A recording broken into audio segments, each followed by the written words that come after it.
agrotóxico, decimos nosotros, y no agroquímicos, porque todo lo que mata vida no es químico, es tóxico más allá de químico. Esto se formó hace muy poquito, no tiene cuánto, José, no sé, presidente, 2 semanas. Y nos juntamos precisamente para defender lo que nosotros consideramos que tiene que ser la vida. Tenemos, no va en contra de nadie, y como dijimos con los concejales, esto no es partidismo de ninguna especie, sino que sí es una cuestión política. Porque estar a favor de la vida es una cuestión política. Estar a favor de la defensa de lo que es nuestro es una cuestión política.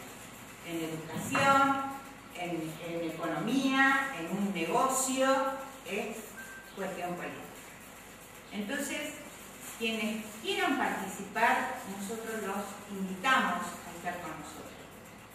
Es una lucha que va a ser bastante dura, porque hay muchos intereses, fundamentalmente intereses económicos, porque la matriz es una sola, es producir y que sea rentable. Y vamos a estar también enfrentados tal vez a quienes producen maquinaria agrícola también, que acá hay muchos. Armstrong se mueve por la maquinaria agrícola, porque en realidad el modelo productivo que está planteando esta gente es de siembra directa, no la siembra convencional. Y acá nosotros no trabaja toda la gente en hacer siembra. Pero bueno, es la lucha por la vida, la lucha por nosotros.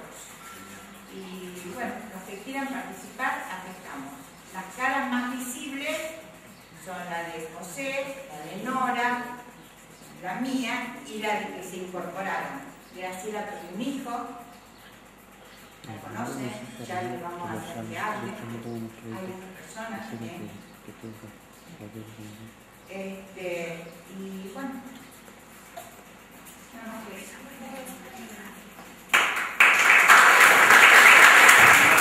En primer lugar, la invitación al grupo Armstrong Luchando por la Vida, Salvando Vidas, perdón. Además me congratulo y celebro que se haya formado en esta ciudad un grupo de estas características. Es la gran preocupación que tenemos en los pueblos del sur de Santa Fe, y entonces hay evidentemente una activación en la organización popular, digamos, o social, en vista de que no se encuentran respuestas que provengan de los sectores tradicionales o de toma de decisiones políticas, como consejos deliberantes, Secretaría de Medio Ambiente, Salud, etcétera, etcétera, etcétera. Me parece que la preocupación es legítima, y me parece también que instancias como estas, donde se promueva una suerte de discusión o debate, está claro que tú no traigo la verdad absolutamente sobre nada. Yo vengo a caracterizar ese modelo para que se entienda de qué estamos hablando, los que hablamos o los que estamos preocupados por esta cuestión. Y luego que ustedes vean la presentación, acordarán o no con eso, con que hay que preocuparse, o quizás opinen que no hay que preocuparse, pero eso, digamos, en todo caso vendrá en el debate posterior, ¿verdad? Pero lo que sí hay es una construcción de abajo hacia arriba, porque lo único que se construye de arriba hacia abajo es un pozo, todo lo demás se construye de abajo hacia arriba.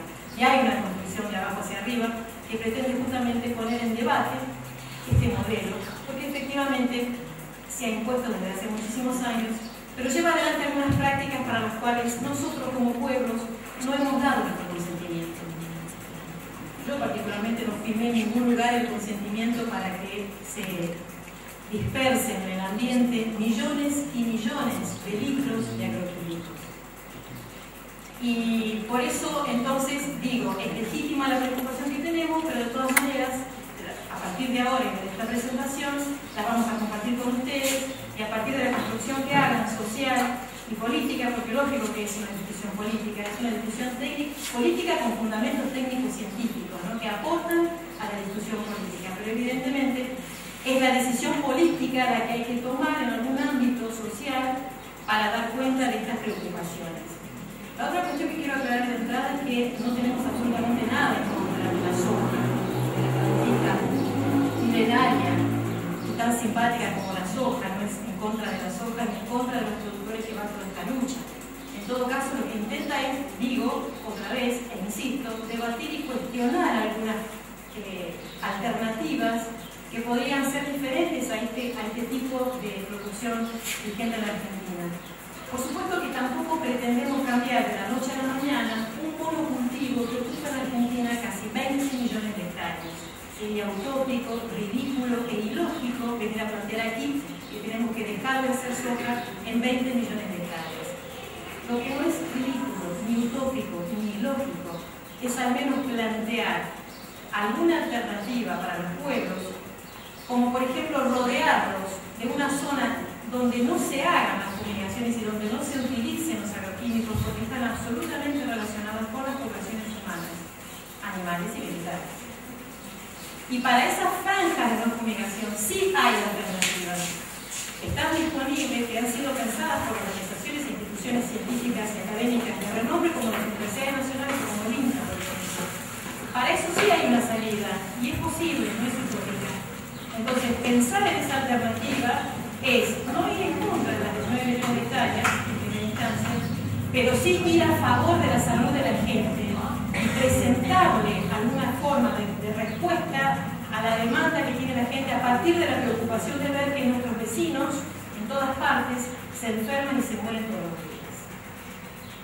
Si quedó claro lo que acabo de decir, vamos a pasar a la charla. En primera instancia, a toda esta cuestión hay que darle un marco de referencia. Y decimos que en este marco de referencia no escapa la situación mundial o planetaria, digamos así. Porque este modelo de producción que tenemos en Argentina no escapa a un modelo que está globalizado, para utilizar una palabra de moda, ¿no? Y en ese sentido, entonces, hay 4 o 5 conceptos que tenemos que tener claros para entender que no somos la excepción a la regla, ¿verdad? Entre ellos, que hay en el mundo 1.500 millones de hectáreas cultivadas. Para que tengan una idea de lo que se trata esto, hay que darle todavía un marco mayor y decir que en el mundo, en este planeta, en esta planeta Tierra, que es nuestra casa, nuestro hogar, donde nos movemos, y donde pretendemos que se sigan moviendo las futuras generaciones, porque después no termina con nuestra muerte, sino que pretendemos que el planeta continúe existiendo para las generaciones futuras. En ese sentido, también es válido aclarar de entrada que probablemente el planeta nunca desaparezca ni se destruya totalmente. Lo que sí va a desaparecer es la especie humana, ¿no? Calma, entonces. Pero la especie humana sí está en peligro, no así el planeta, ¿verdad? Y este planeta, que es finito, tiene solamente 11.000 millones de hectáreas. 11.000 millones de hectáreas, de las cuales 1.500 millones de hectáreas han sido dedicadas a la agricultura. Y hay un porcentaje de la superficie terrestre global, mundial, del 2,5% que está siendo ocupado por las ciudades.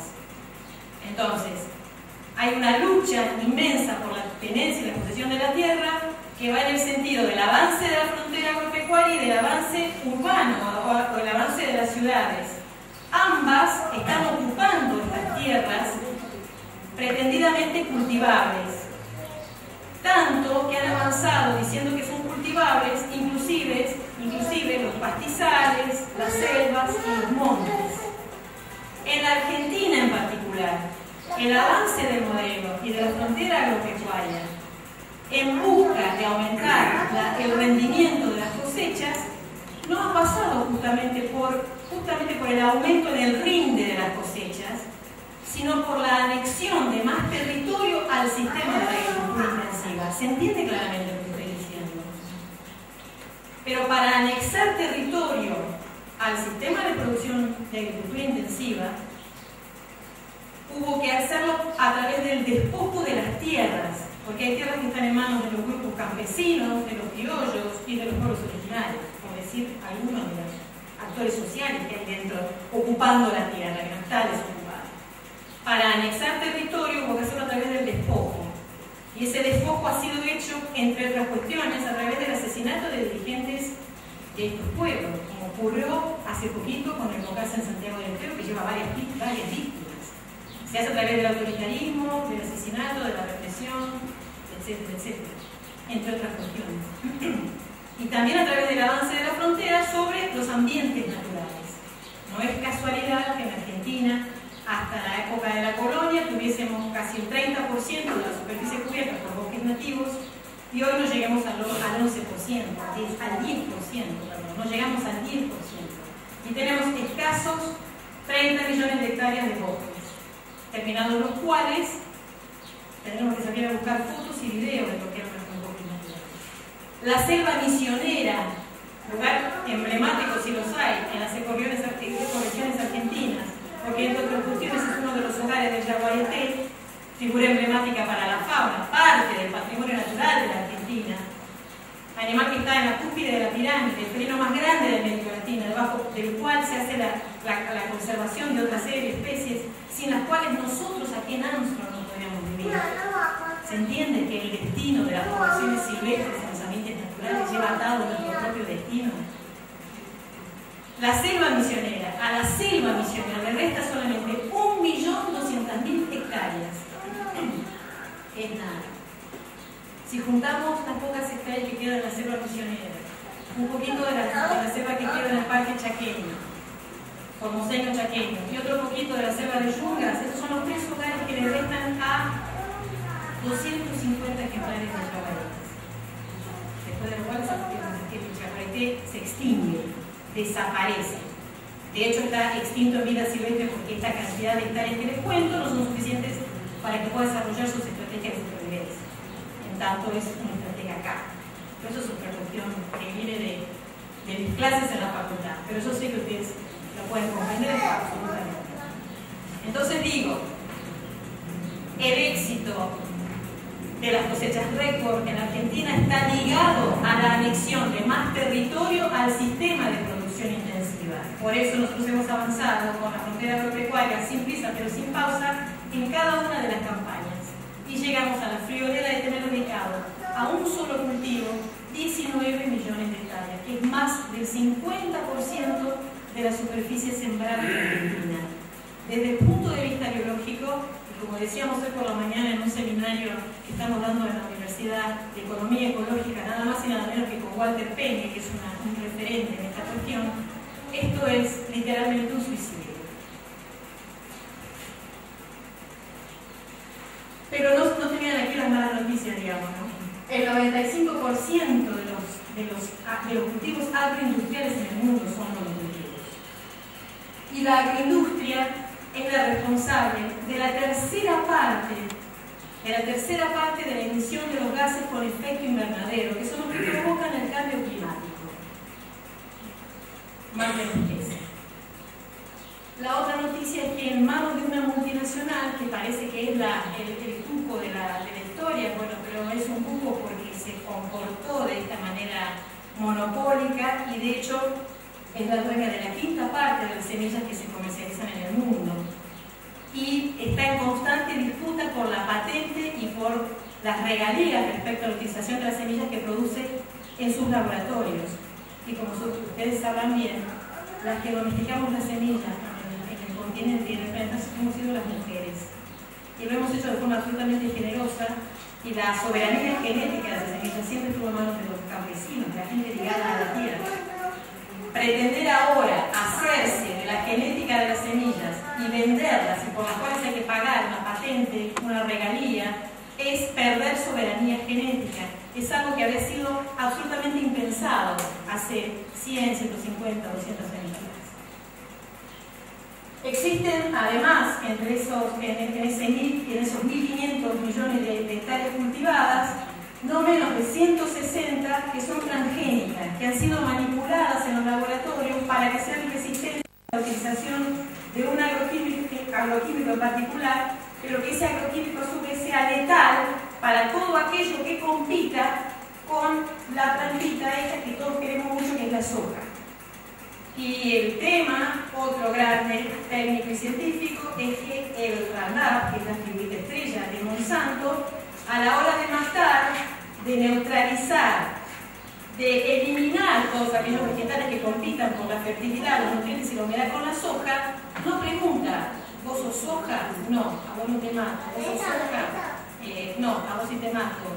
hay un insecto que se cruza, justamente mato, porque no sé, claro, obviamente, porque no es específica.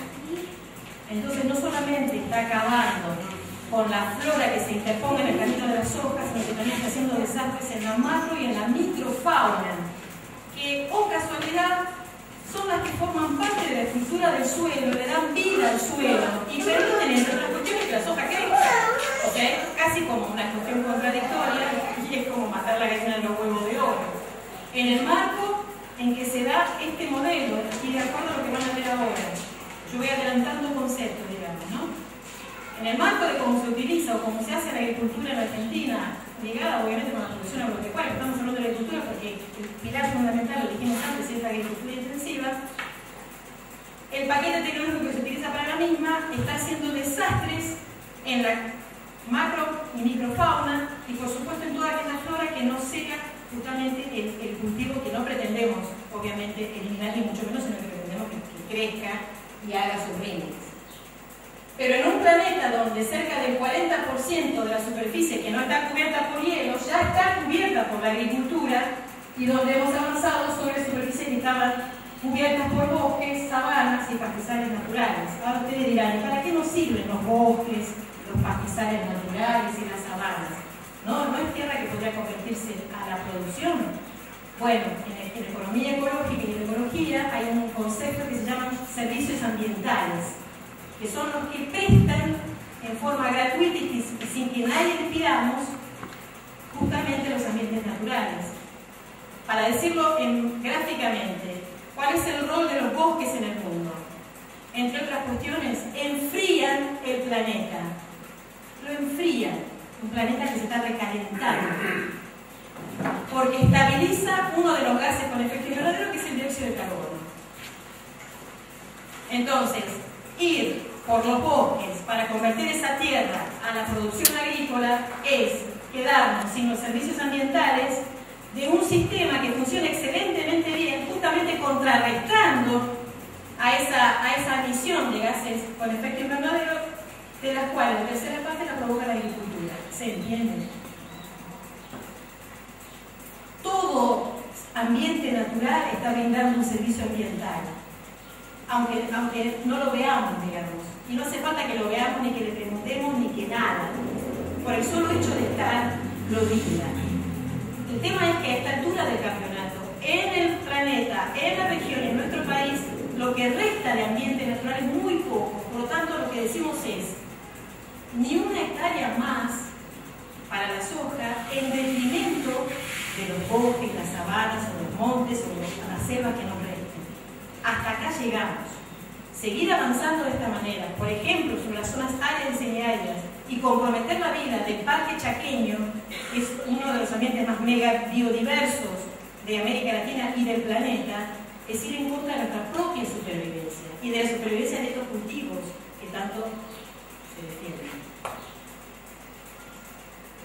Pero como evidentemente el mercado decide otras cuestiones, porque obviamente que la agroindustria ha producido y sigue produciendo rentabilidades millonarias en todo el mundo, lo que se tiene pensado es continuar avanzando con la frontera agropecuaria, y en ese sentido África es el próximo, o ya es, digamos, el próximo target para estas cuestiones, y estamos avanzando en ese sentido con este mismo planteo argentino en este continente que además está históricamente atravesado por las luchas entre sus pueblos, por las hambrunas, por la cuestión de la migración de las poblaciones huyendo de las guerras, etcétera, etcétera, ¿no?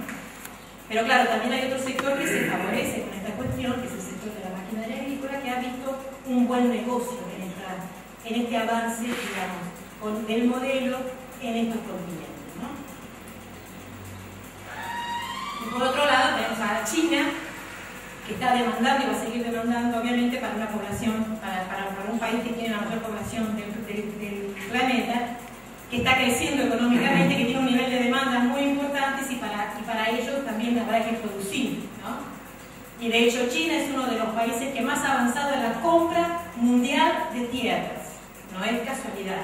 Decíamos también en el seminario que hay que tratar de indagar e investigar cómo se mueve China comercialmente, porque de las estrategias que tiene China uno podría aprender algo, pero en el sentido argentino, ¿no? En el sentido, China lo hace para China, obviamente, ¿no? Pero se está moviendo de una manera muy estratégica comercialmente, porque obviamente ve que es un país o una economía que no llega a estar entre las primeras, sino la primera, ¿no? En el mundo. Bueno.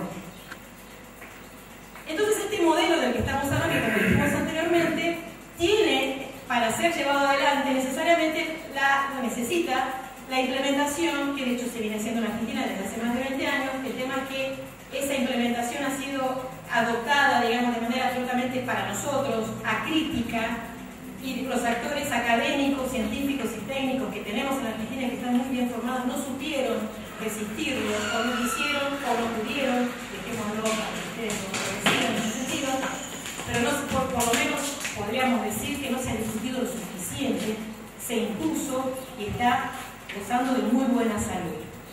En ese paquete tecnológico hay dentro, lejos de tener lindos regalitos, adentro, por ejemplo, incluye una serie de líneas de semillas que son, como dijimos, transgénicas. En ese sentido, la Argentina ha autorizado la liberación de los eventos transgénicos en el año 1996 a través de un decreto que provino del entonces secretario de Agricultura, Felipe Solá, en la época del Menemato, donde Caballo era el ministro de Economía, un decreto que tiene 2 hojas, que se sancionó en el año 96 y que para la aprobación de este decreto Solá necesitó 3 meses, y entre los trabajos que leyeron los asesores o él mismo para detectar, digamos, para que surgiera este decreto, tenía no menos de 4.000 hojas, estaba en inglés, y oh casualidad, los firmantes, uno de los firmantes era Monsanto. El problema con este decreto no es en sí mismo el decreto, que fue hecho en un marco político absolutamente proclive a estas cuestiones, como fue el menemismo en la época que el capitalismo tomó la forma del neoliberalismo y se profundizó, sino que además sigue vigente en la Argentina. Y no hubo ni una Cámara, digamos, ni el Congreso, ni la Cámara de Diputados, ni de Senadores de ninguna provincia se puso a discutir este decreto que tiene vigencia en toda la nación, y dijo: no, señores, para nosotros, para Santa Fe, para Córdoba, para la provincia que fuese, los eventos transgénicos de ser aprobados deberán tener esta. Entonces nosotros seguimos atados a este decreto del año 96, que, como les digo, tiene esta falencia, digamos, ¿no? En ese sentido, hay 27 eventos transgénicos aprobados en Argentina, de los cuales los últimos 10 fueron aprobados en este año.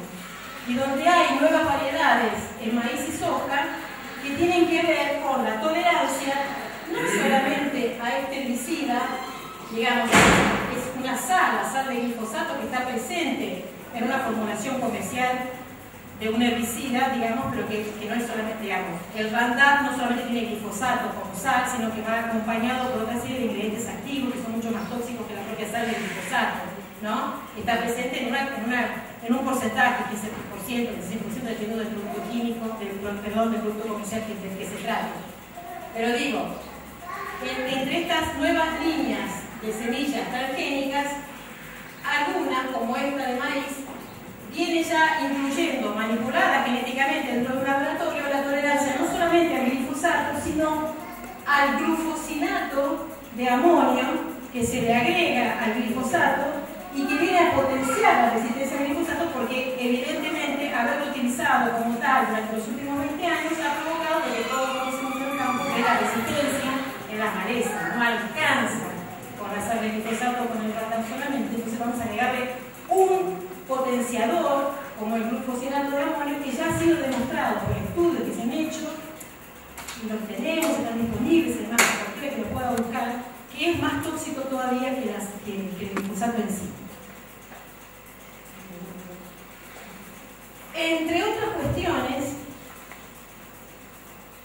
en el paquete tecnológico también va la siembra directa, que es una práctica agrícola digamos, que en su momento, cuando se la pensó allá por la década del 80, realmente fue revolucionaria, entre comillas, pero bueno, vino a ser mucho más conservacionista que lo que se hacía hasta ese momento, que era dar vuelta a la la tierra, que se producía con un trauma tremendo, por esto del no laboreo, evidentemente sí hubo un cambio, digamos, en la biodinámica del suelo, que fue muy beneficioso.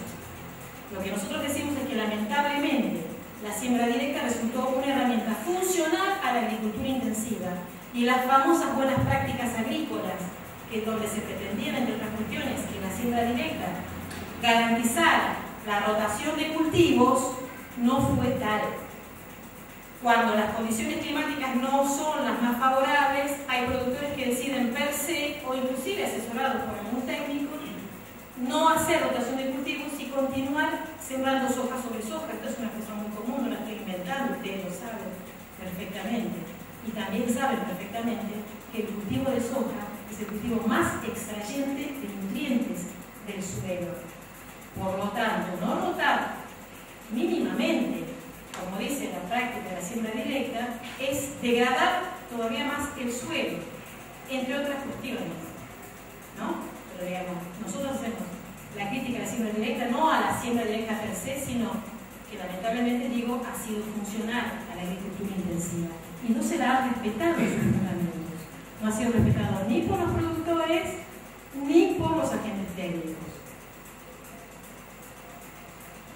Y el otro elemento del paquete tecnológico es justamente la utilización de los herbicidas, ¿no? Ustedes saben que el sufijo ida en biología y en lo que hace la toxicología pretende demostrar que tiene un efecto de muerte, ¿no? De eliminación de un organismo vivo. Entonces, al decir herbicida, es un elemento químico sintético producido en un laboratorio que mata algún organismo, en este caso, según cómo se lo utilice, fungicidas a los hongos, insecticidas a los insectos, herbicidas a estas hierbas que compiten con una hierba u otra, una oleaginosa que no quiero que crezca sin ningún tipo de competencia, digamos, ¿no? Entonces son efectivamente agroquímicos, son químicos sintéticos vinculados a la actividad agrícola que operan como tóxicos. Eso no resiste el menor análisis y no hay que discutirlo. Cuando algunos profesionales se enojan porque nosotros decimos agrotóxicos y prefieren que le digamos fitosanitarios, nosotros que provenimos de las escuelas de las ciencias biológicas, de las ciencias agropecuarias, que hemos estudiado la toxicología en nuestras carreras, en nuestros planes de estudios, sabemos perfectamente que son tóxicos porque si no lo fuesen, no serían utilizados para tales fines. Serían anabólicos, fertilizantes, tendrían otro nombre. ¿Se entiende? Entonces, son efectivamente agrotóxicos y pretenden ejercer su toxicidad para lo que fueron pergeñados. El problema es que no solamente lo ejercen efectivamente para lo que fueron pergeñados, sino que está afectando otras formas de vida, la macro y la microfauna, otras hierbas y otras hierbas que caminan en dos patas, que somos nosotros, además del resto de los componentes de la fauna, ¿no? Dijimos macro y microfauna, pero también sobre los seres humanos. Porque a nosotros también nos llega, y vamos a ver cómo, estos herbicidas que son dispersos en el ambiente. Pero, oh casualidad, el país, la madre patria, digamos, de donde vienen todos los técnicos a asesorar y a capacitar a nuestros técnicos, de donde vinieron las propuestas tan progresistas y superadoras para la agricultura, que es Estados Unidos. En Estados Unidos se utiliza menos agrotóxico que en Argentina. Estas cifras están disponibles, no las inventamos nosotros. Fíjense, Estados Unidos en 186 millones de hectáreas utiliza 65.000 toneladas. En Argentina, 25 millones de hectáreas, solamente de glifosato hay 180.000 toneladas. Pero si a eso le agregamos los coadyuvantes, los fungicidas, los insecticidas y los herbicidas que van acompañando al glifosato por la resistencia, como por ejemplo el 2,4-D o el endosulfán, que es un insecticida que está prohibido en más de 78 países, que en Argentina a duras penas pudimos lograr que lo prohíban en los próximos 3 años, por la consulta popular o abierta que hizo el SENASA en su momento, en la que participamos todos los que más pudimos, y pudimos convencer al SENASA que no lo hiciera en 5 sino en 3. Digo, si sumamos todos estos agroquímicos, agrotóxicos, alcanzamos a decir que se liberan en el ambiente no menos de 600 millones de litros de agrotóxicos que están dispersos en el aire. Ahora, para entender la importancia de eso, les digo algo. En el Polo Norte se ha encontrado arena del desierto de Sahara. Si una partícula de arena, que es mucho más pesada que una microgota dispersa en el ambiente, capaz de trasladarse hasta el Polo Norte, ¿quién podría asegurarnos que no sucede lo mismo con estos aerosoles? De hecho, el propio INTA dice que una gotita de estos productos aerolizados es capaz de desplazarse no menos de 35 kilómetros. Porque aunque no lo veamos, no el sol siempre está, como dice la canción, aunque no lo veamos, siguen dispersas y difundiéndose las partículas después de una fumigación, que en realidad es una pulverización aérea, no sé decirlo en los términos técnicos que corresponden, pero todos conocemos como fumigación. Uno no ve porque no está presente o no ve el aerolizado en cierto momento, pero eso sigue difundiéndose, disperso, suspendido o no, o en algún momento, por supuesto, por la ley de gravedad, termina depositándose, ¿no? Pero existe el efecto de deriva, y esto lo dicen los propios técnicos del INTA, existe la dispersión de las partículas que alcanza hasta 35 kilómetros, por lo tanto, estamos hablando no de dispersar Neptune en el aire, sino de dispersar en el ambiente agroquímicos que son agrotóxicos y que ingresan a nuestro organismo algunas veces por todas las vías posibles.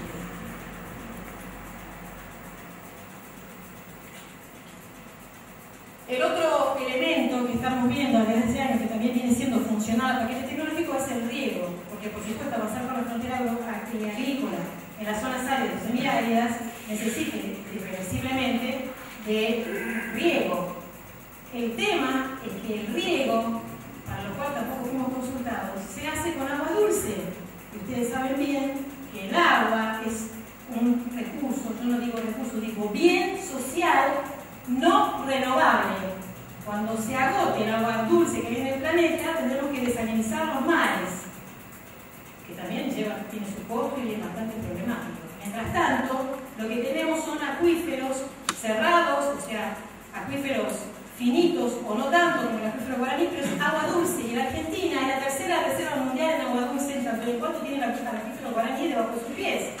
En Santa Fe, el acuífero que nos provee de agua potable es el Arenas Puelches, que es un acuífero que está cerrado y que ya está contaminado, y no lo dice Claudia, lo dijo Ciancio en una reunión interministerial hace unos 2 o 3 años atrás, a no menos de 44 organizaciones sociales que representaban a 55 pueblos de Santa Fe. Nosotros lo difundimos inmediatamente y nadie lo desmintió.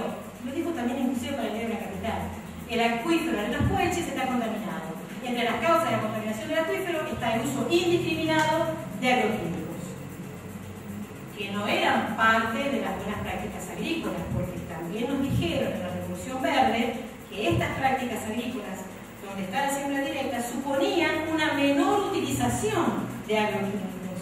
Sin embargo, desde el primer millón de toneladas de agroquímicos hasta el prioridad de la que acabamos de decir ahora, evidentemente ha habido un cambio en el patrón de uso que está documentado. Pueden ingresar a las páginas de internet de la Cámara de Venta de Fertilizantes y Agroquímicos y lo ven, hay gráficos. Yo creo que no traje mucho porque ya me estoy extendiendo toda esta explicación, pero digo, están disponibles y se demuestra claramente que ha habido un cambio en el patrón de uso, en la cantidad, en el volumen de agroquímicos que venimos utilizando desde hace unos no menos de 20 años para acá.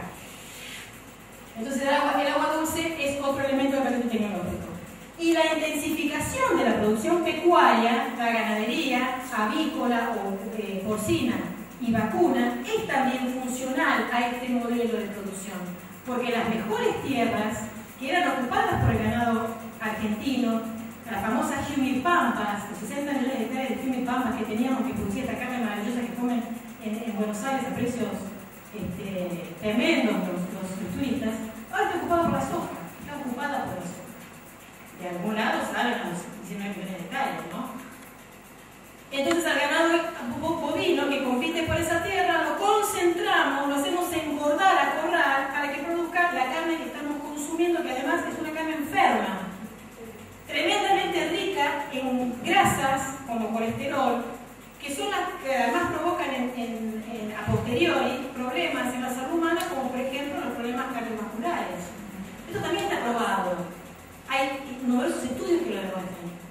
Que además llevan puestas de la termodinámica, porque para producir una caloría en este sistema de engorde acordal, perdemos 30 calorías en el camino. Estamos produciendo a pérdida calórica, algo insólito, nos llevamos cuenta de la ley de la termodinámica y nadie dice nada. Y consumimos carne que nos enferma, porque hacemos crecer al animal en contra de su curva natural de crecimiento. Y yo lo digo con conocimiento de causa porque soy veterinaria. Hacemos que la capa de grasa que recubría al animal, si crecía en un tiempo determinado, normal y natural, que era lo que venía ocurriendo en el sistema de engorde al pasto, se logre en un tiempo muy acotado. Entonces esa grasa no recubre, esa grasita que era rica de comer, amarillita linda. Esta grasa ahora entra en las fibras musculares, esta grasa que vemos entre las fibras musculares de la carne. Ustedes lo ven en la carne cuando la compran en la carnicería. Y es una grasa muy rica en colesterol. Para eso hemos destinado a nuestros animales, además tenemos un stock que está cada vez más bajo, nunca hemos alcanzado el nivel de stock de carne de ganado que teníamos en la década del 70 con las tapas, y lo tenemos todo concentrado, no solamente las vacas, sino también los chanchos y por supuesto las gallinas. Entonces, para la campaña 2010-2011, para resumir esto que veníamos diciendo, se avanzó por la frontera agropecuaria casi un 1% y alcanzamos las 18 millones de hectáreas. Teníamos 31 millones de hectáreas, de las cuales 23 millones son transgénicas, pero claro, nos ha posicionado como país en el tercer productor de transgénicos, seguidos, digamos, después de Estados Unidos y Brasil, y tenemos el 15% de la producción global de transgénicos. Para que vean, acá tienen, fíjense Argentina, cómo se luce, digamos, con ese 15% respecto a los porcentajes mundiales. Y con respecto a la cuestión de la transgénesis, que es otra gran discusión que no llevaría mucho tiempo a hacer, digo, todavía no está probada científicamente los efectos que tiene nuestra alimentación con estos alimentos que han sido manipulados genéticamente, ¿no? Por lo tanto, no estamos en condiciones de decir que son inocuos. Algunos de ellos tampoco estamos en condiciones de decir que son tóxicos. Entonces, si hay dudas, debería prevalecer el principio de autores.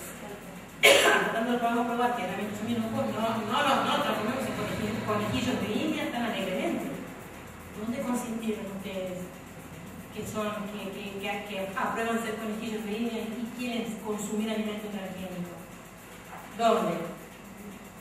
Entonces somos conejillos de India, ¿no?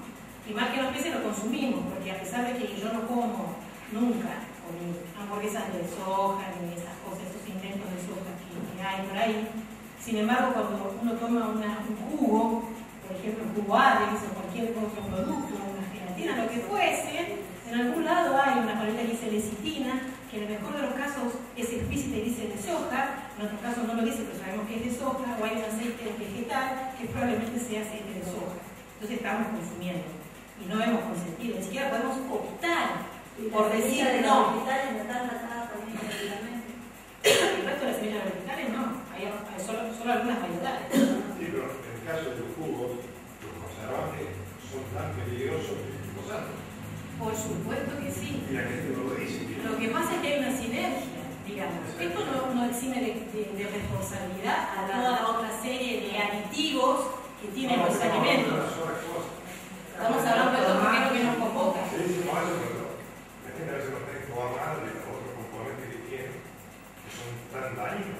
Tan dañinos, exactamente. Porque lo que usted decía respecto a los títulos, la culpa la tenemos nosotros, los consumidores. Yo la verdad que de Yo culpa no me hablo. estoy comiendo novillo grande y carne baja, Sí. no me muerto y me estoy volando. La gente, el carnicero que pide la carne, nosotros tiendas ya no la quieren.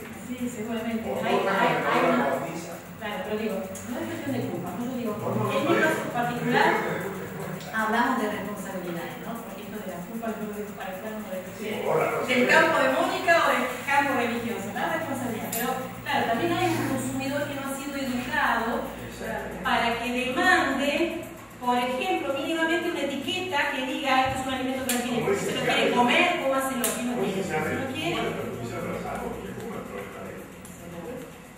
Usted dijo, con respecto a Estados Unidos, el consumo de agroquímicos. Entonces acá tenemos un problema de educación. Yo soy ingeniero agrónomo. poquito antes de leer un libro. Hay un problema de educación entonces. Porque si todo que un país, todo el mundo consume un cuarto de lo que consumimos nosotros, es un error de manejo. Bueno, yo que la acabo Por de eso, decir. Acá ha cambiado el patrón de uso, tenemos que justamente. hacer un cambio educacional en las universidades. Absolutamente. Las universidades No es nacionales. lo que ataca directamente al pueblo en sí, sino lo que es la parte de educación. No, creo que no se está atacando al pueblo. No, Estamos informando y de... Por eso No, si alguno entendió que acá estamos atacando no, a alguien. atacar el problema no de atacarlo de... Usted dice de abordar el problema. Exactamente, atacar el problema. Sí, señor. Yo estoy de Eso es acuerdo. atacar la educación. Usted como profesor universitario, Sí. usted es encargado de desarrollar eso. Ni se imagina cómo lo hago. El problema, mi facultad es una facultad de ciencias veterinarias. La facultad de agronomía de la que probablemente usted egresó, No, yo de bueno, se sabe. Pero la de Zavalla, de la Universidad Nacional de Rosario, viene montando un laboratorio por Monsanto. El vicepresidente de Monsanto fue recibido con bombos y platillos, y todo el estudiantado estaba presente para aplaudirlo. En la carrera de biotecnología nos enteramos que los microscopios con los que hacen sus trabajos fueron comprados por Monsanto. Sí hay una cooptación con doble O de parte de las universidades nacionales para que sean funcionales a estos intereses. Depende de las autoridades de las universidades, del paradigma de la universidad y de las facultades y de la resistencia que hagan estudiantes graduados y docentes como para cambiar esta situación. En lo que a mí se refiere, yo dedico una clase de mis 60 horas anuales al modelo y después hago una encuesta. Resulta que es agradable al estudiantado, les gusta escuchar estas cosas. Pero es cierto, sí, hay una de las patas digamos, una de las alternativas para modificar este modelo pasa por la formación de quienes son los actores académicos de esta situación. Si no estaría esa gran diferencia que hay que yo se ve cuando veces acá. Absolutamente. Sí, estoy de acuerdo con usted. Y entonces, si ustedes quieren ver también más gráficamente cómo ha avanzado la soja graficado en un mapa, a través de un mapeo, esta es la visión que tienen desde el año 96 hasta el año 2007. Pero bueno, discutir estas cuestiones resulta bastante difícil si somos primer exportador de biodiesel. Nosotros no le decimos biodiesel, decimos agrodiesel, porque el prefijo bio refiere a la vida, y la verdad que esto de vida tiene muy poco. O la vida, hermano, de esta cuestión, de este concepto, tiene una vida tiene un término muy finito, digamos, de miel, segundo exportador de maíz, de aceite, tercero de granos de soja, cuarto harina de trigo, etcétera, etcétera, etcétera. Entonces sí, hay una dificultad muy importante para tratar de ver si podemos cambiar en alguna medida estas cuestiones, ¿no?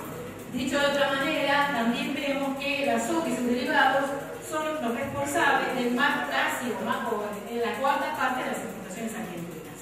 Por eso yo hice y hago hincapié en decir que no pretendemos cambiar esto de la noche a la mañana. Estamos tratando de caracterizar un problema que existe en el marco de esto que estamos mostrando y estamos tratando de buscar algunas alternativas para tratar de morigerar, de mitigar algunos de estos daños que a todas luces ya no pueden ser tapados por nadie, ¿no? Porque lo sufrimos en carne propia, se nos mueren nuestros hijos, nuestras madres, nuestros novios, nuestros maridos, nuestros parientes.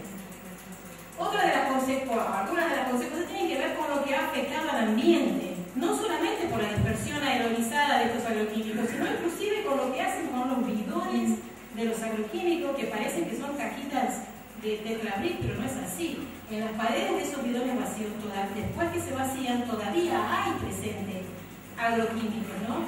Y es una irresponsabilidad tremenda. Estos son las buenas prácticas agrícolas que enseñan los manuales que aprenden los ingenieros agrónomos en las universidades y luego transmiten a los productores. Sí, alguien levantó la mano. Déjame contarte que específicamente esa imagen que tengo, ayer a la tarde, tengo un vecino que recolecta, cosas desechables y va de todos los días a buscar cosas a la basura. Entre una de esas cosas trajo bastante de esos bidones. Bueno, nosotros vimos eso, lo dejó, al otro día viene una chata a buscar esos bidones para llevarlos a dónde, y lo cargaron los niños de 10, 12 años. Más de 100 cargaron. Más de 100.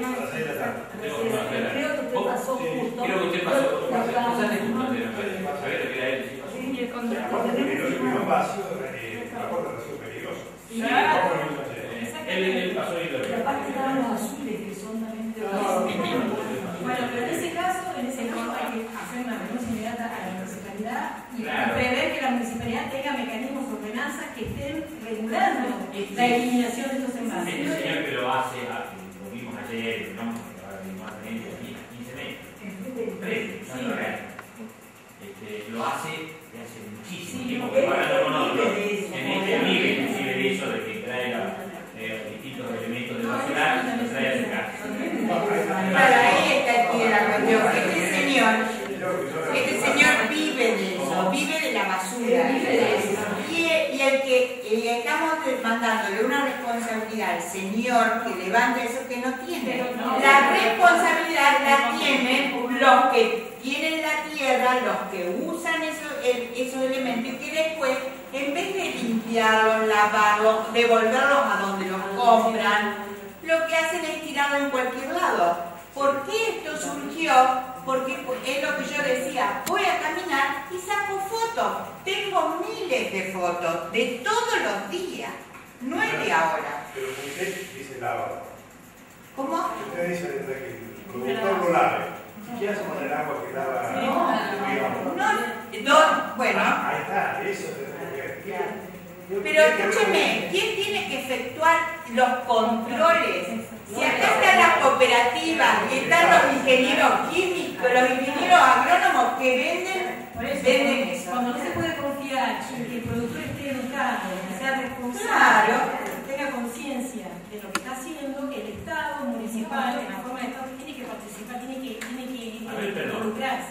Y que no le va a pasar nada, que es una campaña en contra del uso de eso que es tan bueno que en poco tiempo te queda todo listo para sembrar y que entonces no renegas con los yuyos, con las malezas, que es todo perfecto y en poco tiempo vos podés cosechar. Bueno, entonces eso pasó acá en Andro. Lo que yo no puedo averiguar es dónde y quién. Pero es tan mal, eso es como un asesinato directamente, como decirte, no tengas cuidado porque no hace nada cuando todos sabemos que sí.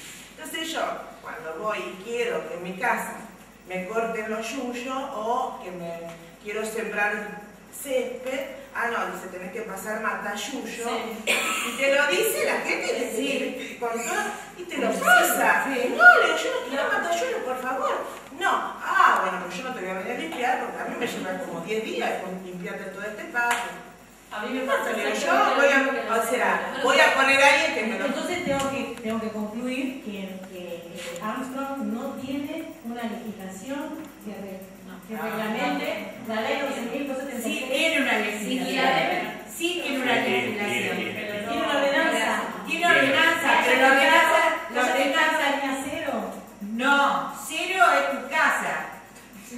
Bueno, pero si tiene fijada la línea cero, más allá de, digamos, lo que quiero decir es, si está fijada la línea cero, que es necesaria para que la ley pueda estar en vigencia, dentro de la línea cero no se pueden utilizar los agroquímicos. Todas las comunas y las municipalidades de nuestros pueblos tienen esa misma ordenanza, digamos, más allá de discutir dónde ponemos la línea cero, ¿no? Pero digo, dentro de la línea cero, dentro del ejido urbano, no se pueden utilizar herbicidas que se usan en la agricultura industrial. Tiene que estar así de explícito. Perdón, 14 de diciembre. Acá, cooperativa. Centro. Cooperativa. Y Sanguinetti. Cruzamos cooperativa. Los vecinos, que tenemos uno acá que nos puede decir, no sabemos qué, porque pedimos que la municipalidad vaya a ver qué es y no fue la municipalidad a ver. ¿Fueron o no fueron a ver? Yo no lo veo. Nubes de agroquímicos tenemos en el barrio. Nubes de agroquímicos. No sé el movimiento que hacen ni qué producto es, pero ahí venden agroquímicos. Venden agroquímicos y lo que se ve ahí es increíble. Increíble. Sí, también. Con el apoyo de los sectores oficiales sinceramente. Con respecto a lo que estaba hablando usted recién, esto da la pauta, lo que estamos viendo acá. Un tema tan importante como esto, lo podemos contar un poquito más con la mano, la gente que ha venido. Y esto da la pauta a lo que le importa. No es que no le importa en ese caso, lo que pasa es que como somos acá pocos, la gente tiene miedo. Estaba diciendo Boca, ¿no es cierto? La gente en vez de cortar el pasto quiere echar matayuyo. Lo que pasa es que dos cosas se juntan. Por un lado el que no sabe y por el otro el que como que se mentalizó que no le va a hacer nada. Es que no se quieren informar. Pues se ve que pasan el matayuyo con las mochilas en cuero y descalzo. Pasan ellos mismos el matayuyo en cuero y descalzo. Entonces dicen, no, fíjate cómo lo... Pero ¿cuánta gente se murió fumigando al sacarse? La gente que va con o sea, que pasa a través de los poros de la piel el veneno. Pero eso no... Yo le digo una cosita. Me da la impresión que tiene una necesidad muy grande por hablar y contar. Yo hablas, pues eso. Sí. Y después quisiera terminar. Después y después sigue Mónica o entre Mónica y ustedes se puede hacer un diálogo porque Mónica justamente viene a compartir algunas estrategias jurídicas. ¿Les parece? Sigo. Sí. Porque además se adelantaron. Vos te adelantaste, está muy bien. Pero el juego. Mientras tanto, el 65% de la tierra restante está en manos del 4% de las explotaciones agropecuarias, donde hay en otras cuestiones los famosos pools de siembra, donde están los capitales transnacionales. También están las 17 millones de hectáreas extranjerizadas antes de la ley. A partir de la ley hubo un registro, hoy nos veíamos mucho también en el seminario, porque el registro nacional habla de 7 millones de hectáreas extranjerizadas. El grupo GEPAMA, que forma parte de Walter Peggy, en el año 2005 realizó un estudio que llegó hasta un punto y no pudo seguir porque cuando se dieron cuenta la clase de información que estaba manejando les prohibieron absolutamente la entrada en los lugares donde estaba la información pública para ser consultada y habían ya detectado 17 millones de hectáreas extranjerizadas que forman parte de ese 65% de la tierra. Lo interesante de esto es que en esa tierra extranjerizada o dentro de esa tierra extranjerizada están las mejores tierras argentinas. Hay ríos, montañas, humedales, están los senderos de libertad, por ejemplo, también. ¿Se entiende? Y por otro lado, mientras aumentaba la soja en el campo, disminuía la gente residiendo, porque al modificarse la escala de producción, digamos, para que sea viable una producción de soja en nuestro país, tenemos que estar hablando de 350 hectáreas por lo menos. Entonces, todo lo que no responda a eso, termina siendo vendido o alquilado, la gente abandona los campos y esto es lo que se ve. Ya no hay gente residiendo en el campo. Inclusive si uno quisiera decir o imponer, a partir de mañana se terminó la soja, vamos todos al campo, no hay población rural capacitada para dar cuenta de las tareas rurales, hay que hacer toda una reeducación en ese sentido. Pero una pregunta que usted me va a pasar. Sí. ¿Cuánto tiene que ser la cantidad de hectáreas para que sea rentable? ¿Es lo que dicen o es lo que realmente...? El tema de esta producción agrícola, como está planteada, es justamente el problema de escala.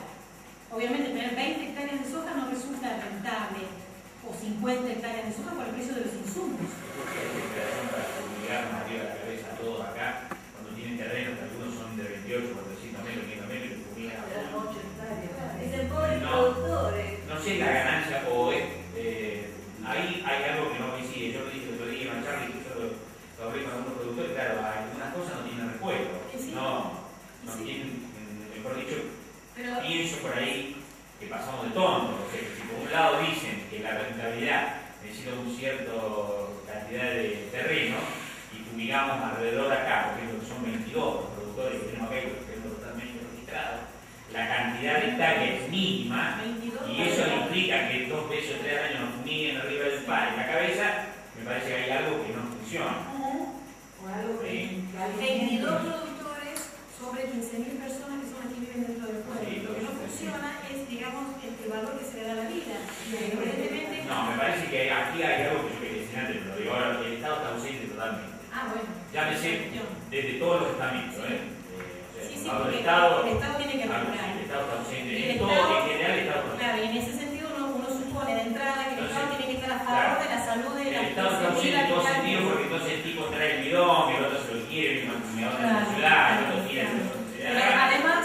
Eso está ausente. como ha habido una transculturización de la que dábamos cuenta con el compañero aquí hablando de las universidades, digamos, que de las universidades también se baja este tipo de mensaje, esto que decía la señora. Yo vengo a ser una hipoterrorista y los que hablan a favor y dicen la verdad y son los buenos, entonces también por eso hay una gran desestimación del impacto y de las externalidades o los costos ambientales y sociales que tiene todo este modelo. El ciudadano común está al libre albedrío, evidentemente no tiene y no sabe. Claro, exactamente. Y no hemos dado el consentimiento, como yo siempre digo, porque lo dice Rachel Carson en el famoso libro de ella, que no me sale el título, la primavera silenciosa, dice, no hemos dado el consentimiento para que hagan el uso que están haciendo. Eso lo decía en la década del 50 y murió de cáncer también. Digo, mire cómo además ha crecido el precio de la hectárea. Entonces la gente que se ha deshecho de la tierra, que la ha vendido, no digo la que la ha alquilado, la que la alquiló, cuando le devuelvan podrá hacer talco, pasará talco para venderlo a las esquinas, eso es lo que viene.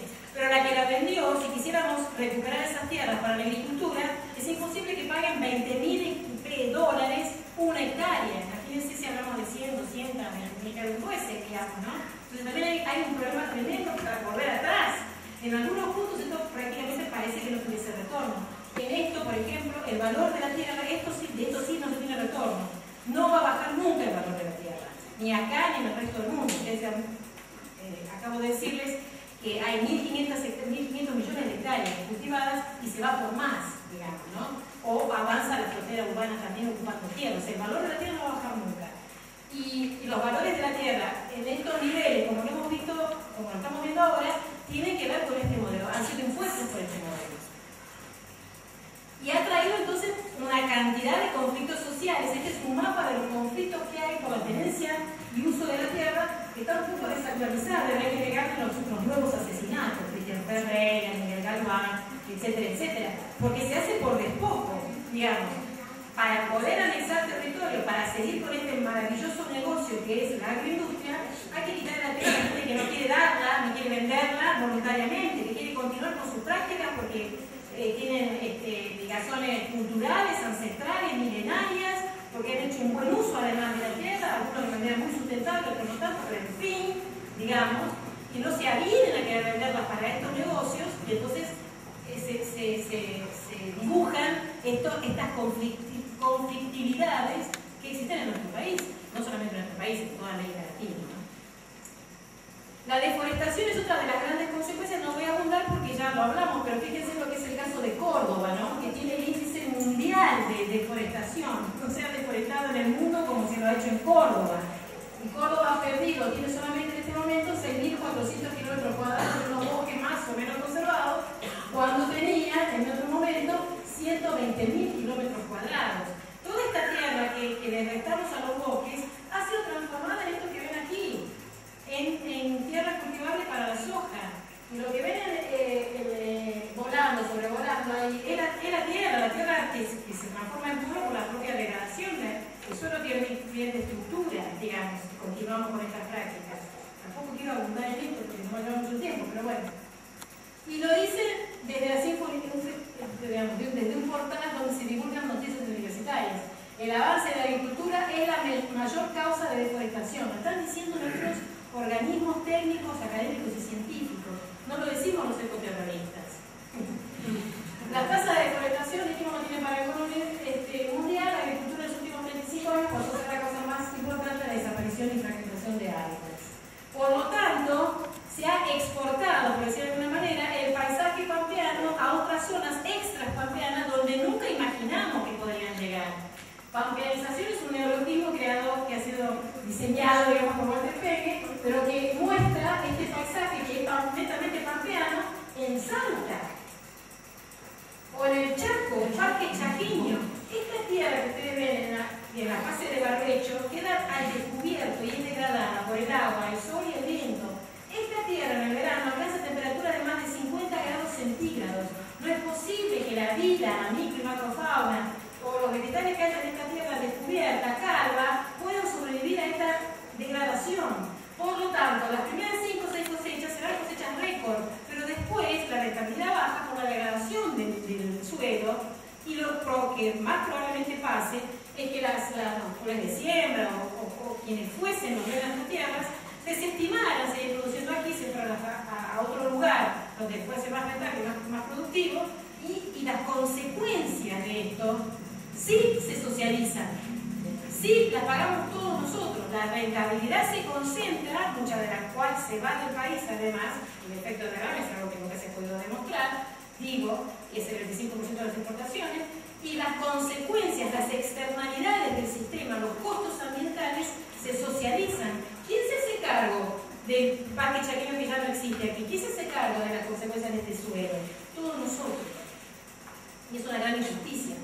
Y esto es lo que también ocurre en Misiones, no solamente en manos de la soja, que en realidad muchas sojas en Misiones no hay, pero sí en manos de los bosques, claro, los bosques implantados de los pinos, ¿no? Los famosos bosques silenciosos, para la producción de madera rápida, de crecimiento rápido, para abastecer a las pasteras, para la industria papelera.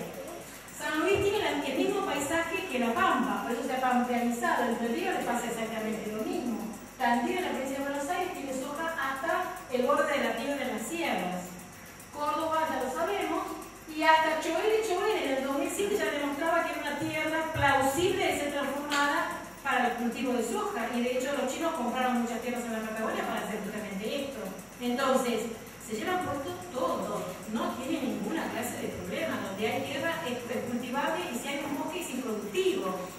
Esa es la gran cuestión que necesitaríamos de discutir entre todos, de manera, por supuesto, absolutamente democrática y participativa. Y como no solo de soja son los monocultivos, ahí está la fotito de los bosques para que también vean que son parte de la responsabilidad, no en sí el pino, ¿no? Sino de quienes lo cultivan, ¿no? El eucalipto de crecimiento rápido, que también llevan asociado otra serie de agroquímicos, como el caso de Londres, de Dow AgroSciences, que produce esta clase de problemas. Este sí no está tan bueno. Claudia, acá se ponen árboles contra el campo, atrás del barrio de ellos, de las 150 viviendas. Los árboles Se secan. Sí, crecieron ninguno. Sí, se quemaron. Porque se quemaron quemados. Y sí, bueno, ese es el efecto de la porque no los riegan. No lo riegan. Por eso se están. Eso es el que no quiere ver. No me conviene.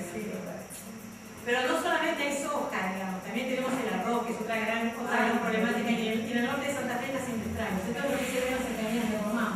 Ustedes saben que para cultivar arroz hay que inundar el campo. Entonces, ¿dónde se toma el agua para inundar el campo? Del río San Javier. Se captura el agua, se lleva al campo, se inunda el campo y después se devuelve el agua contaminada al río. ¿De quién es el río? De todos.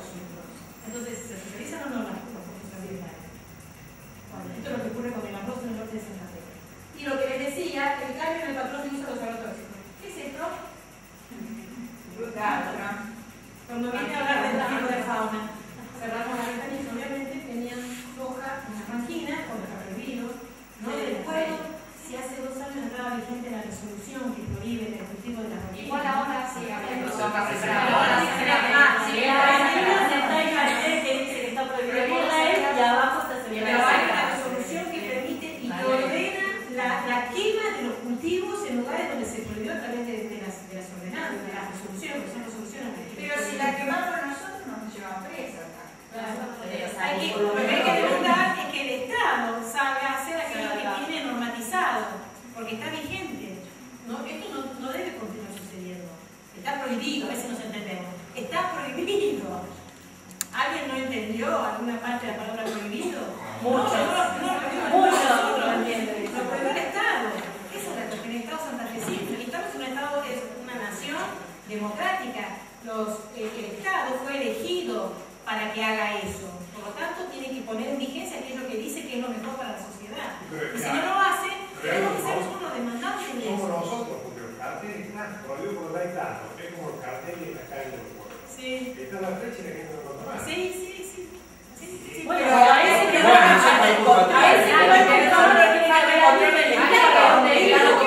porque yo soy el ciudadano común que no voy a ir a decirle que eso está prohibido. Tiene que haber alguien que nos cuide a todos. Sí, yo no, pero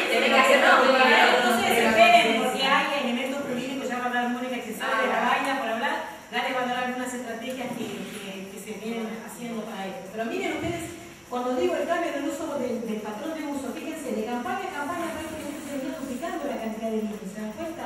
Y una consultora privada, que seguramente no es ecoterrorista, ni mucho menos, es la que dice que el consumo potente de agroquímicos se elevó en un 72% respecto a lo que se vino utilizando hasta el 2009. Para el 2010, casi otra vez se duplicó la cantidad de agroquímicos que se venían utilizando.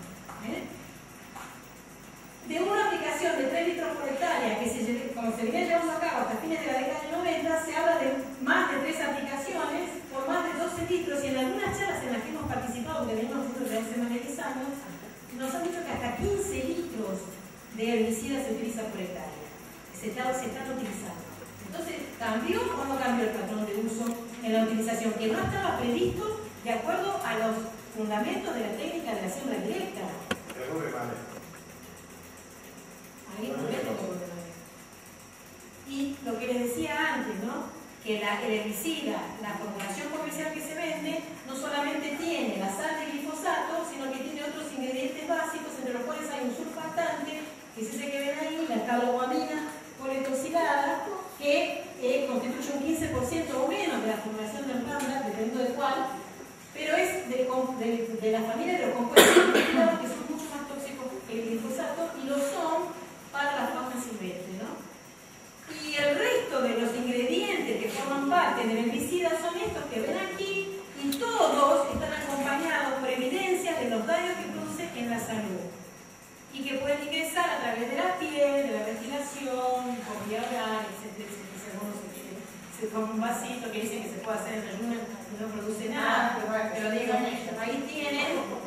Y esto está registrado y citado por el doctor Jorge Caxegüe, que es docente de la UBA, la Universidad de Buenos Aires, una de las universidades más prestigiosas de América Latina, y nadie se lo desmintió hasta el momento. Ya ha detectado 71 casos de anfibios con malformaciones. No hay que buscar más la quinta pata al gato, búsquensela a la ranita y se la van a encontrar. O animales que nacen sin la capacidad inferior, por lo tanto llegan a un cierto nivel de bilingüe, pero no se pueden alimentar. Bueno, ya tenemos casos de malformación en anfibios en nuestro país, en nuestra provincia y en la provincia de Entre Ríos, que es donde están llevando adelante estos estudios. Y bueno, estos son estudios que se siguen haciendo, probando las modificaciones en las lagunas, sobre todo en las cadenas tróficas más básicas, que luego afectan a los secadores más altos de la cadena, o por ejemplo las acciones que ya se están viendo, además, están afectando a la población de yacarés, ¿no? Esto de entonces el daño a la fauna ya está siendo registrado por investigadores de nuestro país, ¿no? Para demostrar que esto no es cierto, deberían hacer otros estudios donde pudieran dar por tierra estos resultados. Mientras tanto, si no los hay, lo que prevalece es esto. Eso es una regla básica del mundo de la ciencia, ¿no? El glifosato puede afectar la reproducción de un crustáceo también.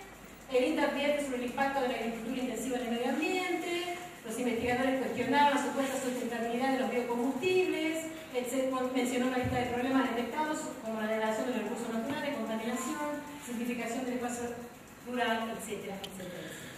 Seguimos rapidito. Pero nos dijeron allá por la década del 80 que la revolución verde iba a resolver el hambre en el mundo, y esta fue otra gran falacia. De hecho, lo que ha agravado el hambre en el mundo en los últimos 2 o 3 años es la crisis financiera, que hizo que 200 millones de personas más formaran parte de los hambrientos del mundo, y llevó la cantidad de 200 millones a la de 1.100 millones de hambrientos en el mundo. Fue la crisis financiera, no hay crisis alimentaria. Hay alimento suficiente y disponible en el planeta para que no haya hambre. Lo que no, esto lo dice un premio Nobel de Economía, Amartya Sen, yo lo estoy repitiendo. Lo que no hay es una buena distribución de la riqueza, y no hay un acceso por el dinero que no es accesible para la gente, para que pueda comprar alimentos, además que hayan sido producidos amigablemente con el ambiente y que sean de una calidad, la calidad que merecemos de alimentos, ¿no? Esto es simplemente para mostrar, esto es un cuadro donde Caxegüe demuestra que los granos de soja, el alimento soja, no es un alimento que pueda formar parte o que no pueda ser consumido por nosotros, porque entre otras cuestiones tiene todas esas sustancias que ven a la izquierda acompañadas por su toxicidad: antinutrientes, depresor del crecimiento coagulante, toxicidad sobre tiroides, ¿Hay problemas de tiroides en Asia? Sí, en mujeres jóvenes. Sí, jóvenes. ¿Qué cosa? Le han sacado las tiroides. Por supuesto, ya lo sé. Efectos cancerígenos, metal tóxico, efectos cancerígenos. Entonces, directamente, no hay que consumir soja como alimento dieta, como alimento base. Con eso no vamos a resolver el hambre del mundo, porque vamos a agravar los problemas de salud en el mundo. Me fui para atrás. Sí, pero fíjese, puede ser un artículo. Y esto es para demostrar lo que estoy diciendo. La FAO hizo encargó un estudio donde demostró que 1/3 de los alimentos producidos en el mundo para consumo humano se pierden o se desperdician. Fíjense ustedes, ¿a qué se llama pérdida? La pérdida en el proceso de producción, desde la siembra hasta la cosecha, hasta la transformación en alimentos. El desperdicio es tirar comida en buenas condiciones a la basura. En ese sentido, 1/3 de los alimentos producidos por año en el mundo se pierden. En los países ricos, 222 millones de toneladas de alimentos se pierden. En la misma cantidad de alimentos producidos en África. Los europeos se dan el lujo de tirar todo esto a la basura. En la misma cantidad que necesita África subsahariana para alimentarse. No lo decimos los ecoterroristas, lo dice la FAO. Y de los alimentos desperdiciados por año equivalen a más de la mitad de la cosecha mundial de cereales que a su vez vienen decayendo año tras año. Entonces, es una falacia decir que existe hambre en el mundo porque no hay disponibilidad de alimentos, y es otra falacia mucho más grave decir que con este modelo de agricultura vamos a resolver el hambre en el mundo. Por lo menos para nosotros. El desperdicio en Europa y América es de 95 a 115 kilos per cápita por año, mientras que el resto del mundo solamente desperdicia de 6 a 11 kilos per cápita por año. En Argentina producimos 3.500 kilos de alimentos por habitante y por año. Podríamos estar alimentando 330 millones de personas. Para el año 2004, hasta el año 2004, nos hemos dado el lujo de perder 450.000 argentinos por hambre. Esto es verdad, es cierto. Pero en estas condiciones, porque para esa fecha ya estábamos produciendo esta cantidad de alimentos. Entonces, no es que no hay alimentos, es que la gente no accede a ese alimento, evidentemente. Por eso la soberanía alimentaria es un concepto que hay que tratar de discutir, debatir e introyectar en nuestras sociedades. Soberanía alimentaria significa discutir sobre cómo producimos, dónde producimos, qué producimos, para quiénes producimos, para qué intereses producimos. Y para eso hay que ser dueño de la semilla. Y para eso hay que tener la soberanía genética sobre la semilla. Y por ejemplo, poder discutir si quiero o no quiero consumir alimentos transgénicos. Y lamentablemente venimos consumiendo, mal que nos pese, todo esto que ven aquí, más lo que ven aquí, con soja, transgénica, forrajera y con residuos de glifosato. La lista continúa. Me cansé de hacer placa, de pasar, de pegar, me cansé, pero hay una lista roja disponible en internet, la hizo Greenpeace. En Brasil, por ejemplo, casi todos los alimentos tienen acá estoy mostrando donde dice, y hay decenas de góndolas con alimentos transgénicos a muy bajo precio, porque 1,79 es nada. En Brasil probablemente no haya cambiado mucho este precio, porque en Brasil no hay demasiada inflación, pero digo, esto es falta de soberanía alimentaria. Hay millones de alimentos producidos de esta manera, ¿no? Brasil es interesante, pero también está la otra alternativa. El movimiento sin tierra produce esta leche que se llama Tierra Viva, y que son productos hechos a partir de la reforma agraria que de alguna manera instaló Lula, y los que han podido recuperar la tierra están produciendo esta clase de leche, ¿no? De muy buena calidad, el movimiento sin tierra. Y la tendencia para el futuro es justamente profundizar esta cuestión. Este es un librito que publicamos nosotros a través de la producción de los agrocombustibles. Venimos a competir también por la tierra para la producción de cereales que no van a la producción de alimentos, sino que van a la producción de combustibles. Es el caso ahora del maíz, por el cual sí hemos venido alimentando los chanchos de manera sistemática e histórica en nuestro país. El maíz ahora, el maíz argentino, va a ser comprado por Estados Unidos, que ha pasado por una tremenda sequía y no puede abastecerse del maíz, entonces Argentina va a vender ese maíz a los Estados Unidos. Por lo tanto, va a carecer de maíz para alimentar a los cerdos, entre otras cuestiones. Los alimentos de esa manera suben su precio.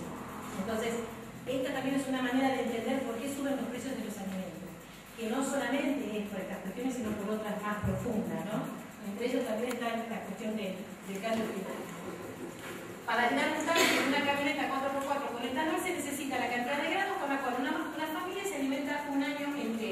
recargar un tanque de esta camioneta que se ve en Argentina, o no se ve en otros países, equivale a alimentar a 26 personas por año. Y me parece que con esto ya acabaré demasiado su atención. Lamento mucho haberlos atiborrado de malas noticias, pero así son las cosas. Pero las cosas no son así, estoy hablando mal. Las cosas no son así. Las cosas están así, como dijo Pablo Freire, que fue un educador brasileño que es un referente para mí. Y como las cosas no son así, sino que están así, las podemos cambiar. Pero de todo depende. No de uno solo, evidentemente. Lo único que se construye de arriba hacia abajo, recuerden siempre, es el pozo, un pozo. Lo demás crece desde el pie, como decía Citarrosa. Así que, señoras y señores, a cambiar la historia de Armstrong. Ya era hora. Y bienvenidos.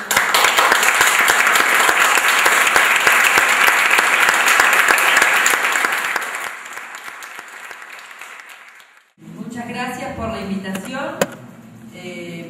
La verdad que felicísima de que seamos más los ciudadanos que nos pongamos a trabajar en defensa del derecho de la vida.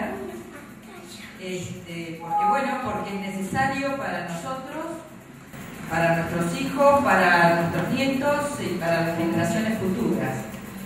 Porque ante el panorama que nos pintó la doctora Claudia Nigro, por ahí podemos quedar un poco medio como bajoneados.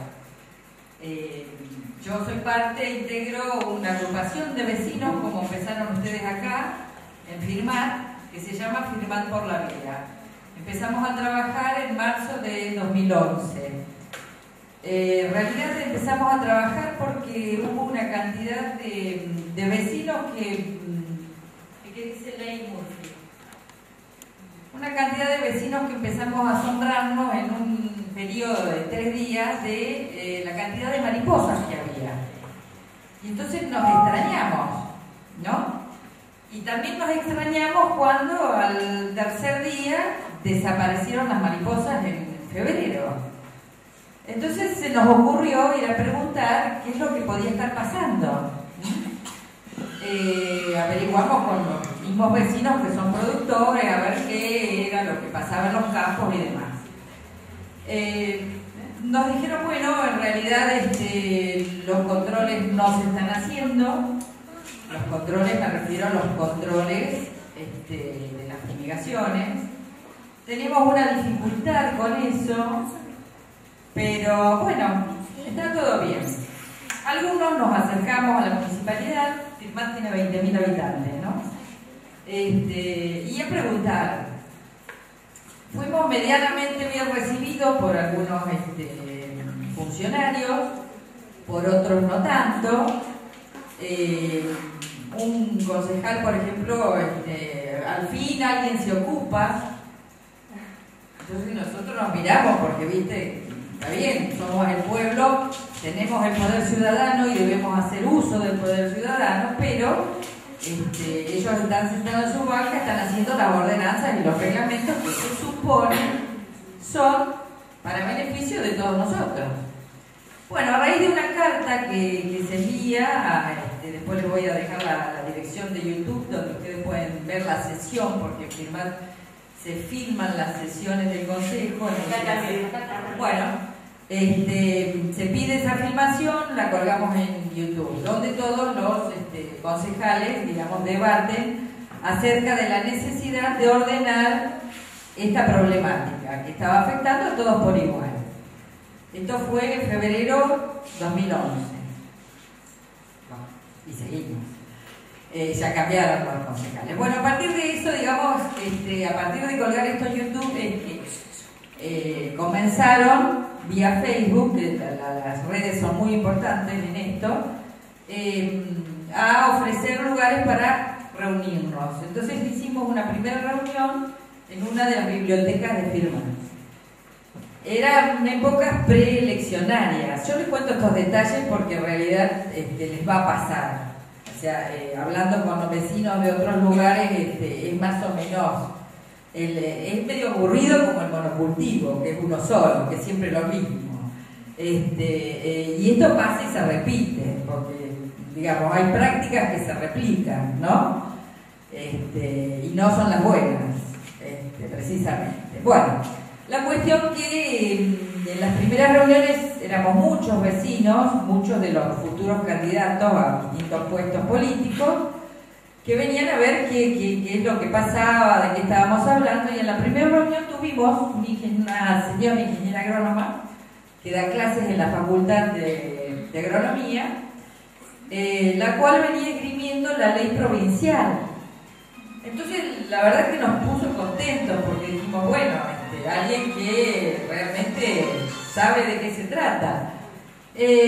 Hasta que empezó a hablar. Y empezó a hablar y bueno, y que la ley, y que no la ley, y que bueno, y que las distancias, que no las distancias. Y después en un momento empezó a hablar de psicosis y de... Entonces digo, no, discúlpame, yo de eso sé un poquito yo, porque bueno, estudié en la facultad. De esto me estoy enterando ahora, yo te respeto tu intervención, pero digo, no, acá no hay psicosis, no hay ecoterrorista, que es el nuevo nombre que nos dan, no hay histeria, no, o sea, si les dicen algo de esto, no, porque eso es, digamos, está bien documentado y bien estudiado por quienes nos recibimos en la facultad después de mucho tiempo, ¿no es cierto? No son estructuras. Esto es realidad pura. Esto es la pura verdad. Entonces, esto es lo que vemos los vecinos. Entonces, los vecinos nos encontramos y ¿qué es lo que salió? Y mira, fulano se enfermó de tal cosa, mengano murió del otro, el niño aquel padece de esto, bueno, era como demasiado, ¿no? Era excesivo, había una cuestión en salud que realmente estábamos asombrados. Los candidatos que fueron, algunos intervinieron con alguna cuestión. En realidad nosotros lo planteamos desde el comienzo, afirmar por la vida bajo dos premisas, que luego agregamos una tercera, dada las circunstancias por las que fuimos atravesando, que son defender el derecho a la vida, exigir el cumplimiento de las leyes, y ahora agregamos que se legitimen las instituciones. ¿Qué quiere decir exigir la legitimación de las instituciones? Quiere decir que todas las instituciones deben volver a cumplir los roles que tenían. Las instituciones, cuando decimos las instituciones, ¿qué es el edificio? No. Es cada uno de los funcionarios que elige estar en ese lugar. Porque quien está en una función pública está eligiendo estar ahí. Decidió, el pueblo lo apoyó, decidió estar ahí. Y como tal,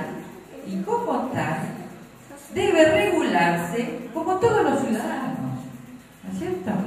Bueno, entonces son tres premisas: defensa del derecho a la vida, exigir el cumplimiento de las leyes y la legitimación de las instituciones. ¿Por qué estas tres premisas? Porque como ustedes vieron, todo esto que Claudia hoy contó, uno lo fue aprendiendo a lo largo del recorrido, porque yo vengo de la psicología, otros vienen de la ingeniería, otros vienen de la bioquímica, otros son maestros, o sea, otros son vecinos, papás, mamás, abuelos preocupados por lo que estaba pasando.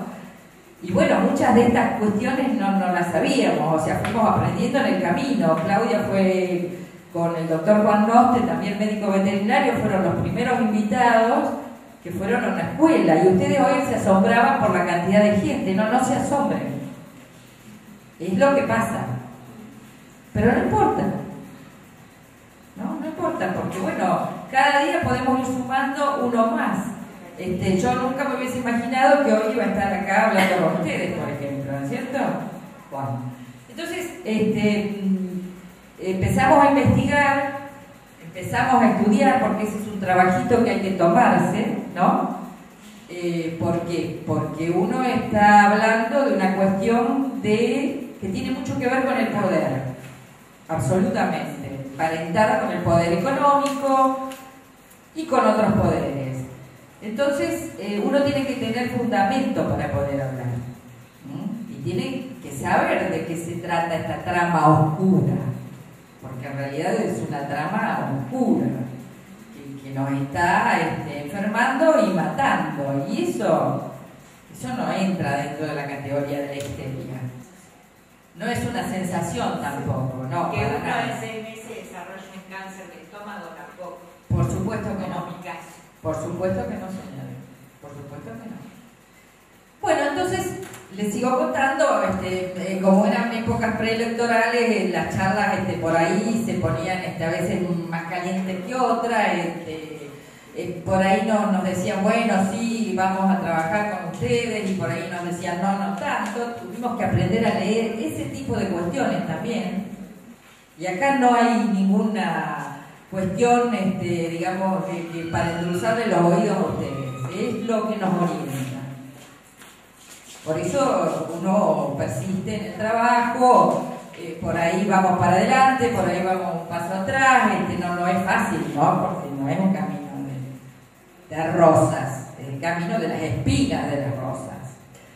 Bueno, entonces empezamos a estudiar, empezamos a hablar con abogados, empezamos a hablar con médicos veterinarios, empezamos a hablar con médicos que vinieron también, los médicos del juicio ahora del barrio Ituzaingó en Córdoba, el médico pediatra.